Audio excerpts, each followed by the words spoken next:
Creating a review for Tormented Souls 2 is a simple process. It just needs to do two things correctly: be better than Tormented Souls and be an overall enjoyable, interesting, well-paced and spooky game that follows the tropes of yore. And I have to tell you peeps, you will be very happy with what I'm gonna tell you. First things first, there will be zero spoilers in this review. Everything I will be showing is early gameplay footage and the trailers that we have already seen. Nothing story related will be spoiled. Even what you're seeing right now is taken out of promotional material. Nothing is new, nothing is spoiled. So greetings horror aficionados, FiOth here, and I welcome thee to my review of Tormented Souls 2. I am a big fan of the original. It was a small team with a lot of passion that managed to capture the essence of the survival horror games of yore, and they did so in a really intelligent manner. Tormented Souls has some of my favorite puzzles in the history of this genre. So what did they manage to improve? Did they break everything, losing something of the magic formula in the process? And is this sequel really worth the excitement and, most importantly, your time? I have to tell you straight out of the bat that this is an excellent sequel that improves upon the original in every conceivable metric. I'm gonna take the technical out of the way first. This game looks phenomenal. In the first game, the environments really look well. They had done a really good job with their textures and their lighting and their shadows and so on and so forth. But character models look like plastic dolls, with the worst offender of course being the pursuer that started hunting you throughout the game, starting from about the 50% mark. This time everything looks meticulously crafted, with the models of course still being the weaker part of the equation, because creating models of such fidelity in this day and age is super expensive, and if you don't have the budget you simply cannot do it. But they stepped up their game when it comes to the representation of the characters to a very commendable degree. There's a huge difference between what we saw in the first game and what we're able to see in the second. Now, the environments, amazing as they were, cannot hold a candle to what's been done here. Reflections, lightning, shadows, the depth of field effect when you traverse the larger areas, everything is crafted with great attention to detail. Throughout my playthrough, I only stumbled upon a couple of instances where turning the main source of light off would create some weird shading on the characters, but that was a small glitch and the game didn't even receive a patch yet, so I'm pretty sure going into the main release they will be fixing and optimizing stuff all the time until we have a pretty much airtight product. Now, when it comes to how it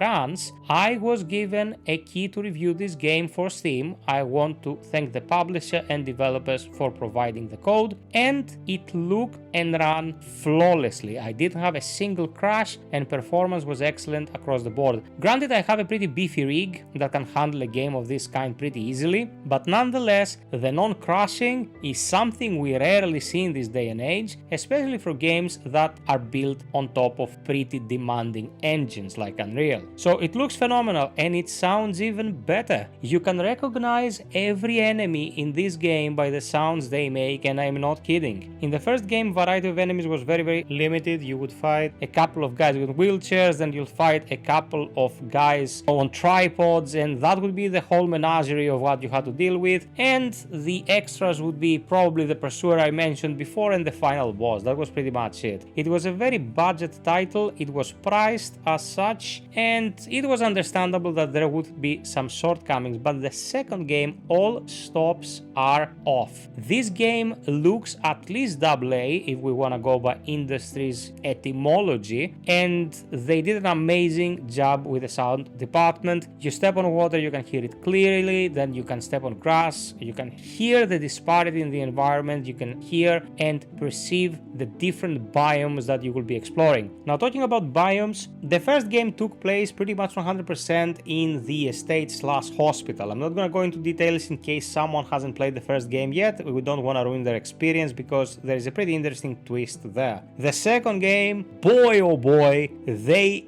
really upped the ante. You start your quest in something like an abbey, and soon you realize that that is not the whole real estate that you will be able to traverse and interact with. And about 2 to 3 hours into the game, you transition to something completely different. After a while, you realize that every other hour you spend in this game is spent in a completely different environment. And this is something that small studios rarely attempt. The cost for producing all the assets and putting them together, making them interactable, filling them with puzzles is astronomical in comparison to what the first game did. But they nailed it 100%. Now the puzzles that I just mentioned, they are multi-layered. It feels like a puzzle matryoshka, the entire flow of the game. It's a puzzle that will lead to access to a piece of a mechanism or another clue to solve a bigger puzzle and a bigger puzzle until you pretty much solve the main puzzle of the biome. You can move on to another one, and this time in between these biomes you will be fighting bosses. The game actually has boss fights and they're really well done. It can be a bit off mark when it comes to how it divides your attention. There will be areas where you just traverse and find keys, and there are areas where you're just going overdrive mode in order to solve some of its very intelligent and some of its kinda obtuse puzzles. I would have liked it if they were kinda intermixed, walk for a while, find a key, go into a room, there would be a puzzle. Most of the time it's either one or the other. It reminded me in this aspect of the old Prince of Persia games, The first Prince of Persia that came out in the early 2000s, it was either you're solving a puzzle or you're fighting. There was no in between, there was no interacting with the environment and interacting with the enemy. And this is very much true for Tormented Souls 2. It is not bad, it's a creative decision that will probably not bother most people. I'm just trying to be as analytical in my commentary as possible, so I will give you the best possible explanation of what is happening. The good thing about this scenario is that whether you're just searching for stuff or solving puzzles, enemy presence is always there to keep you on your toes, and these enemies are much more efficient at causing distress and scaring you than the enemies in the first game were. If you entered the room in the first game and an enemy was there, you'd instantly hear the combat music and you would know that there is an enemy that you have to fight. They would be alerted at your presence really easily. In the second game, there is the possibility of viable avoidance. You don't always find these enemies in corridors and tight spaces. And of course, this is a staple of the genre as well, where you can just conserve ammunition and health and go about your merry business, solving your puzzles or collecting the items that will help you progress. Good balance in between the two is what will produce the most effective results, since you don't want to take too much damage by trying to evade, but you also don't want to waste all your ammo on enemies because the bigger threats later on might find you kinda dry. The crowbar and other melee instruments also return, and this time the arsenal is wacky. If you thought that the lightning lance we got in the first game was a weird choice, wait until you see what they have done here. It is absolutely bonkers and I loved every second of it. When it comes to the tech of movement and fighting, this time you can move and shoot, move and reload, so everything becomes much more fluid. It flows better, it has better pacing, you don't have to just stand and wait for a reload animation. Quick slots are also implemented, so you can swap up to 4 equipables on the fly, one of which for the majority of the game will of course be your lighter, because as with the first game, if you're embraced by the shadows, you're pretty much done for. I have to underline the vast improvement that was made when it comes to voice acting, because I wasn't a fan of what was done in the first game. Caroline especially sounded very blunt, she sounded very wooden, but this time the performance is impeccable. Almost no errors in delivery, more passion, and she actually feels like a living, breathing human being. They included various attires for her. Some of them can be a bit suspect when it comes to what they were trying to achieve with, but there is a good selection here to promote replayability and give you a different look of the character. You have 2 difficulty settings when you start the game to choose from, and the third one becomes available after you're done. And thinking about the balance of challenge that they achieved with the standard difficulty setting, I can only imagine how interesting it would be to play on the hardest one. But that's something we'll have to discuss during a stream. It is beyond the scope and needs of this review. The only thing I can imagine people discussing under a negative light about Tormented Souls is that it is an old school survival horror game,